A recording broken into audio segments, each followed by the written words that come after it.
day 7 of at-home learning. Let's see what we have in store for today. In reading, you're going to be choosing a nonfiction book to read, or you can continue with one that you have been reading. Choose a section to focus on, and you're going to try to find the main idea by reading the beginning and looking through the text features. Now, text features would be things like pictures or graphs or captions, or they are showing us here in this little image here, some of the text features. So beyond just the words, some of the other things in nonfiction writing. Today, you're going to ask yourself, what are the most important ideas in this part? You might write this down in your notebook in like a boxes and bullets format, or by writing a sentence like, I think the main idea might be, okay, there's a starter for you. So you can choose how you'd like to record it. So you're trying to find the main idea by studying the introduction and the text features. So you'll look at an entire part and say, I think this part is about, I think this is the main idea, the big picture of this section. Okay, today in writing. Today, we're going to continue focus on information writing. You will want to make sure that your writing has a really strong beginning that's going to get the readers interested about your topic. Here are some ideas for creating strong beginnings. So here's the first one.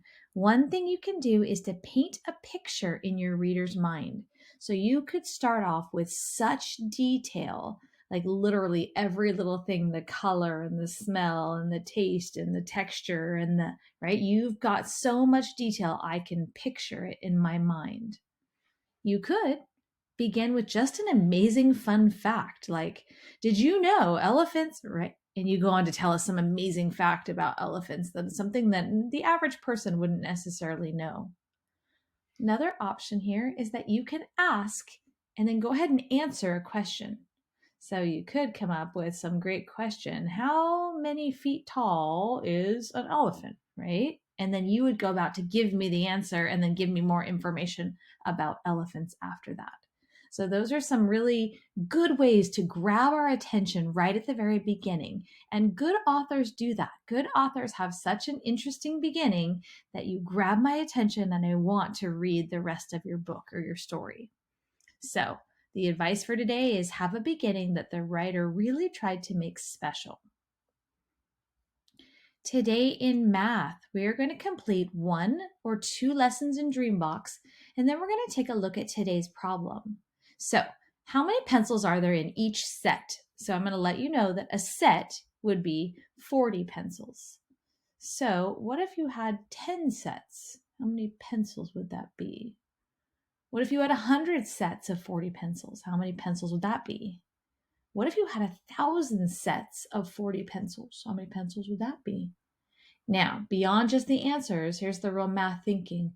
What are the patterns that you're noticing in your answers? Okay, don't forget to do your movement breaks to get that blood pumping, get your heart working, and it really does help your brain to be able to focus better. And then don't forget to look at today's choice board activities. Okay, I'm excited to see what you come up with today and hope you have an absolutely outstanding day.